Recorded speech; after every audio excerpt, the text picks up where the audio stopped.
மாம்சத்துக்கு உரியவர்கள். அல்லேலூயா சொல்லுங்க. நல்ல கரம் தட்டி கேட்டு அப்ப என் மாம்சம் யாருக்கு மாம்சம் ஆயிடுச்சு? என் மாம்சம் யாருக்கு மாம்சம் ஆயிடுச்சு? சத்தமா என் மாம்சம் யாருக்கு இது? புரியுதா இல்லையா உங்களுக்கு? என்னுடைய வஸ்திரம் யாருக்கு இப்போ? கிறிஸ்துவுடைய. என் மாம்சம் யாருக்கு இது? கிறிஸ்துவுடைய. அடுத்தது என்ன தேவைன்னா அவன் தொட்டு பார்த்தா பார்த்தீங்களா சாயல். 2 கொரிந்தியர் புத்தகம் 3ஆம் அதிகாரம் 12ஆம் வசனவாசி. 2 கொரிந்தியர் 3:18.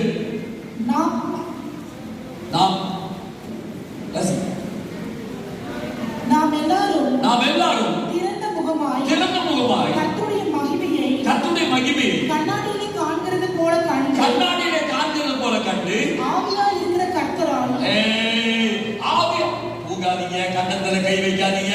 எல்லாரும் உற்சாகமா பாருங்க. கையை தட்டினா அடி பக்கத்துல இருக்க முடியும். அடி அந்த மாதிரி கை இப்ப சொல்லி குடிச்சோட ஆவியா இருக்கிற அந்த கர்த்தராலே எந்த சாயலாகத்தானே எந்த தெய்வத்தை நீ ஆராதிக்கிறாயோ அதே தெய்வத்துடைய அப்படி அடிக்கிறீங்க. அப்படி போடுங்க.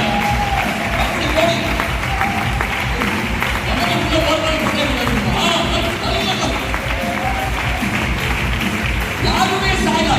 அந்த சாயலாகத்தானே வசனம் எழுந்துச்சுன்னா அந்த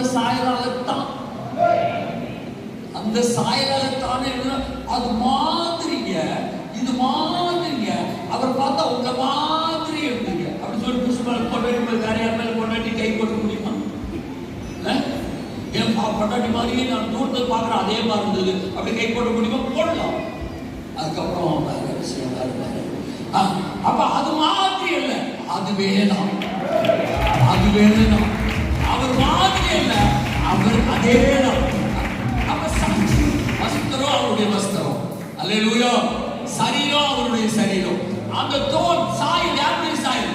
அவருடைய இன்னும் கொஞ்சம் ஆழமா வாசிங்க. கலாத்தியர் 3:27 வாசி. கலாத்தியர் 3:27.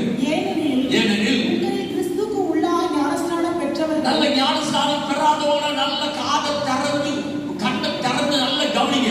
நல்ல உங்களுக்காக ஒரு நோவாவின் பேழை ஆயத்தமா இருக்குது. நீங்க ஞானஸ்நானம் பெற்று மேலே எழும்பும் பொழுது செத்த